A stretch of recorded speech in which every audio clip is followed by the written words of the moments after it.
Empire.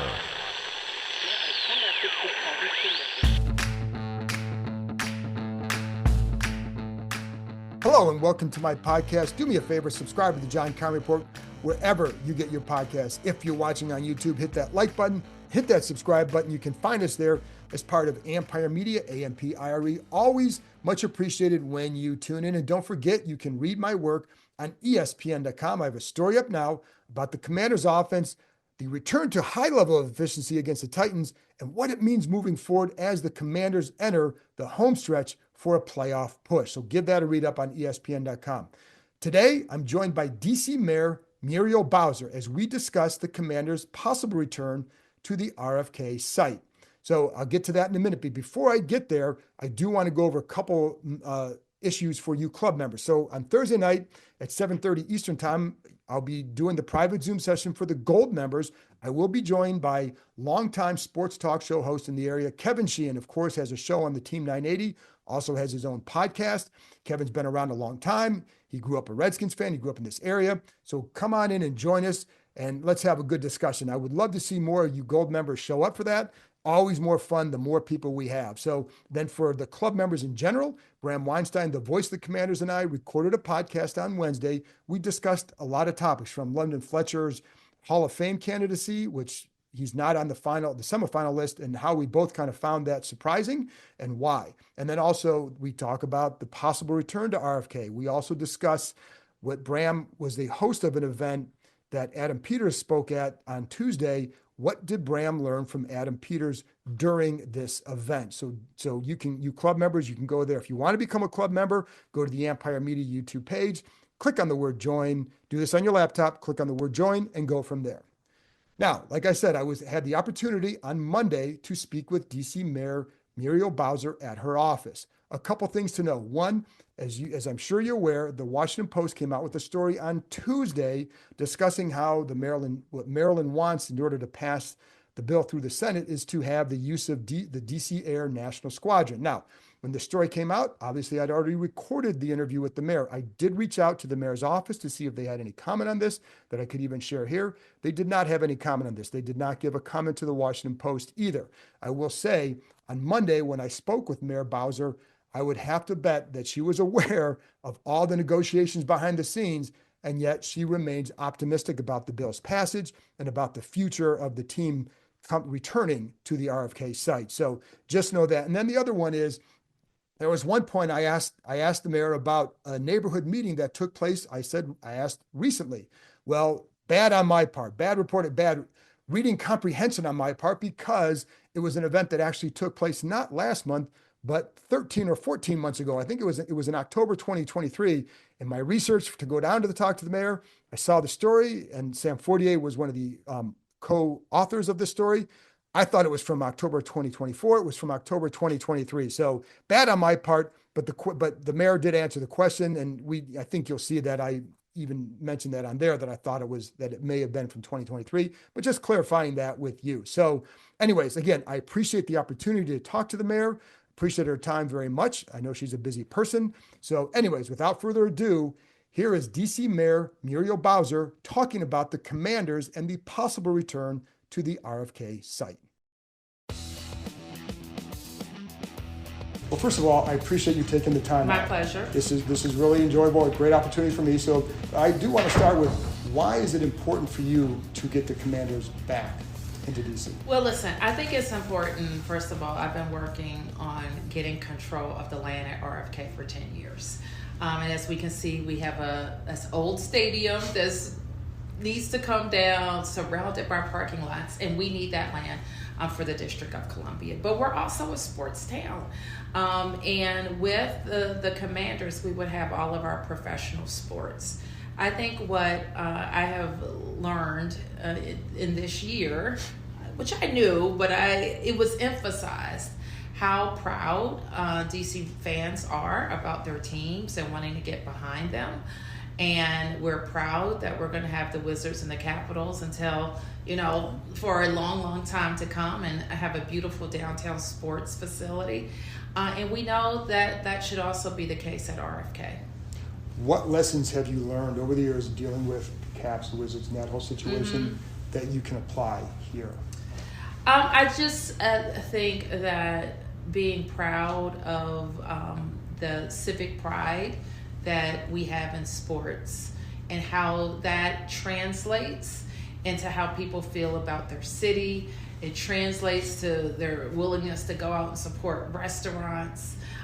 It supports good Monday mornings at the office when your team wins. So all of those things are important, but also how to deliver a good project and a project that I can feel good about investing our tax dollars in and the benefits that it will pay to our economy for the long run. And speaking of the tax dollars and all that, there's a lot that you're investing a lot in, with the Caps, Wizards there. The Nationals get the revenue stream to renovate. How much money does the city actually have to also invest into what the Commanders might need? Could that be a stumbling block or no? No, the better question is how are we going to invest in the land at RFK? Because whether the team comes back to DC or not, we're going to invest in RFK because we have to bring that 177 acres back to productive use. Now, I think that return will happen faster if we have a great anchor like the Washington Commanders. What else? What's your vision for that site in addition to the stadium? Oh, it's beautiful. So first of all, many people maybe don't realize that that site sits right on the Anacostia River. And we have spent the last many years developing our two rivers. On the Potomac, now we have a beautiful development at the wharf. And we need a similar activation on the Anacostia side. And we'll get that at RFK, so better connections. Our bills that are in front of the Congress now require us to use 30% of that parcel like a national park. And we're looking forward to that opportunity to really have an activated, beautiful park. But we would be able to have an entertainment district and we would be able to have housing in addition to a stadium. People also don't realize that our current lease with the National Park Service, the only thing that we can do there is a stadium. It's the only thing that we can do there. And so what the new legislation will allow us to do is to develop it with multiple uses, more recreation, more jobs, more housing, more opportunities for DC residents and visitors. So I haven't heard that part before. So with the stadium, that's the only thing, is that something that hasn't really been discussed as much? I mean, we discuss it. Yeah. I think, people... And that may be just on my fault. Yeah, it's just that it's a reach. When I say it, we need to, when we talked about the lease, either extend it and change our ability, the multiplicity of uses. Like the city wouldn't be in a position to only invest if it was a stadium. And then, because again, I think there was a public meeting was it in October? What did you learn from that? Because it did seem like housing was a big issue maybe for members of that community. What else did you learn from that, being in that setting? That's been about a year ago now. That's been a year. Yeah, that's been longer than that, where I went over to one of the communities and presented. And it was October of 2023 then, I think. Then probably that's so. Okay. Because that's been a little while. Some of our other agencies may have had a meeting more recently. Okay. But what I learned from the meeting that I attended, and it was kind of billed as almost a showdown over stadium or not. And the community had a very detailed presentation about what it wanted from a stadium, and from a redevelopment. And what I realized is the things that they wanted are things that all of the planners who have ever thought about how to redevelop it came up with. We need more housing. We need more commercial. We need activation for entertainment uses. We need more youth sports activation. Mm-hmm. Some years ago, I put in our budget a $60 million allocation, for example, for us to build our own indoor sports facility. It's like right now our kids, they have to travel outside of the city for indoor track, for example. So we need a facility like that. So that will be located there as well. So it's just a really great opportunities. What do you think with the timeline here? Because it's got to go through the Senate. Yeah. We know that. And then what happens after that? And what's your confidence level at the DC Council that this will go through for them? Well, I went to a hearing in the spring And it was, I don't even think it wasn't about RFK, but I asked then the chairman of that committee from Kentucky, Representative Comer, like, these are a couple things that we can work on together, RFK, and a back to the office plan for the federal government. And we have been pretty lockstep in working with our Congresswoman Eleanor Holmes Norton. Bipartisan vote out of committee, bipartisan vote out of the House, bipartisan vote out of the Senate Committee of Jurisdiction. And now we need to get the whole Senate to vote on it. And there's a lot of momentum moving towards that. And do you feel confident with the council that you can get it, that it'll go through them? I feel confident. The council just took a unanimous vote on investing in a sports facility for the Wizards and the Capitals.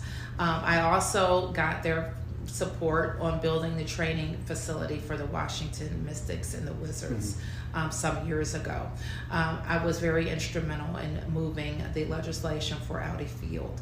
So this city has actually stepped up to support its sports. Now, all votes like this, there's back and forth, and I expect to have to make the case for why taxpayer dollars should be used for infrastructure for the RFK campus, and I know that we can make that case. What's been your relationship with the team, especially compared to previous ownership? Well, I've gotten to know Josh Harris very well. Mitch Rails has been a big investor in the city for many years, with Danaher being one of our largest companies. Mark Ina is a friend and sports guru. So I've really enjoyed getting to know them. And they have a spirit of winning. They want to win. So they're not just talking about what they can build in terms of bricks and mortar, but how are they building a winning culture? And I think that's important. People feel good about it. This team has been the franchise has been looking for a new site for a while. Yeah. They're new here still, relatively. Do you get the sense that they can be patient while waiting to see if it can happen at RFK? I think it needs to happen, soon. I do. I think, from their point of view and from ours, we're also very anxious to get that land back into productive use. What's soon mean to you? What is that time? We want it to happen this session. Okay. And it should. It's not just that we want it to. It's been through regular order in both houses. It's time for it to pass. But if it gets to the Senate, when would it go to the council? What's the process? Well, then we would just have to finalize and execute the transfer with the federal government. We would have to come to terms with the team. Despite what some people think, we don't have any agreement with the team. So what's in front of the Congress now is really about if the district should be able to invest our dollars in making that National Park Service land really and truly great. What commitment financially would you anticipate from the team? When you talk to them, what do you anticipate? Well, that is up to a negotiation, but we would expect that they want to build a world-class stadium, and we would expect no less on the axis of the national monumental axis. Does it matter to you if it's dome, open air? Because that could affect how it likely should. I would think that we want to be able to activate it the most days out of the year. So a dome. We would want a Super Bowl. Okay. We would want, the World Cup. We would want Taylor Swift or whoever to be able to come. So we think obviously it would have to be architected and be worthy of the nation's capital. Are you more optimistic about what could happen here than you were before, given whatever momentum you feel like you have? Yes. I think in the city, there were a lot of objections raised to the previous ownership and the direction that they took the team. That's almost forgotten, I would say. And I think the spirit of winning is also good. And I think that we have also had an experience about what sports mean to us in this city. And all of the recent public polling indicates that people's willingness to talk about moving the team to RFK has changed a lot. So the change from Dan Snyder to Josh Harris has made that big a difference? It's made a huge difference. And I also think a winning team is making a difference. Jaden Daniels probably helps out a little bit. Jaden Daniels helps a lot. I was sharing with somebody. I host a Halloween kind of party, and this year people who have come every year said they couldn't come because they were going to the game. I haven't heard that in more than 10 years. I don't remember the last time I heard that. The city had a chance back in the 90s to obviously to keep him here. I know you weren't in charge then, but did you learn anything from either going back and researching that situation about what happened and what went wrong that can help you at all in this, or is that just kind of so long ago that it doesn't matter? I don't think it matters. Okay. I think what does matter, however, is the kind of opportunities that the people will have at that site if the team leaves. Because a lot was promised then that just hasn't happened. And so these are, I call them my cousins, like Maryland, these are our friends in Maryland, so we don't want them to be harmed. We want them to have a great development at their site. And we have the opportunity to have a great development. So I think it's just kind of a win-win. The team's going to do better. And I think both the receiving site and the former site will have an opportunity for really great new developments and a fresh start. Was there something that anybody, whether it's on the council, that shared something with you over the last year or so that kind of maybe got you even pointed more optimistically, or anything throughout this process, whether a team said anything or anything like that has added to that optimism? I just think it's the right, I haven't advanced this because of anything anyone has said in the past year. We've literally, if you go back and look at my first inaugural speech, 2015, I'm talking about getting control of this land. This is not a new thing. It's hard, but it does show how sometimes transfers of land can be difficult. Like we even, Franklin Park, we worked on that for like 6 years before we got control in order for the city to be able to invest in Franklin Park. Similarly, Walter Reed, we worked for years and years to get control, and now those are underway. So part of our pitch to the Congress is we know how to do this, and the district is different. We're in this case, the federal government has the ability to transfer property to us as if we were a federal agency. Do you get the sense that the Senate will pass this? I do. I am an optimistic sort, but I also think it's the right thing to do. To not have that is a national park, and I know it doesn't look like one, but it shouldn't be in that condition. Now, the National Park Service has a lot of priorities across the whole nation. So what we're saying is let us step in your place. We're willing to come up with a great plan and make the necessary investments so that not just our residents, but our fellow Americans who come to visit the city will be able to enjoy that park. Anything else that you want people to know about what's going on here and the chances of the team coming back to DC? Because a lot of fans would like for that to happen. I know a lot of fans would like for that to happen. Frequently when people see me out there, they just start saying spontaneously, RFK. I was serious, it happened yesterday.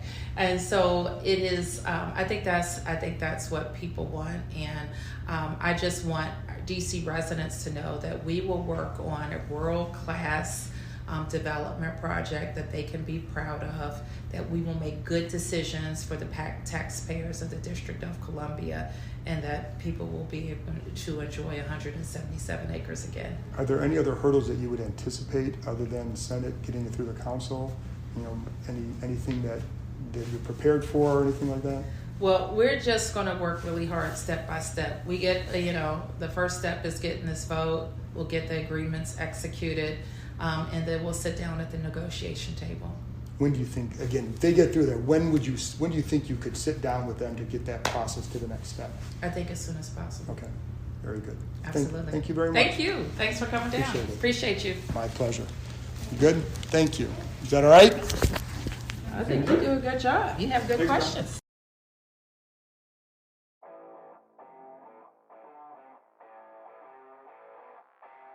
That's it for this episode. Thanks to DC Mayor Muriel Bowser for joining me, and thank you, as always, for tuning in. I'll be back on Monday with another episode. Hope to have another very special guest for you on that podcast. So I'll talk to you next time.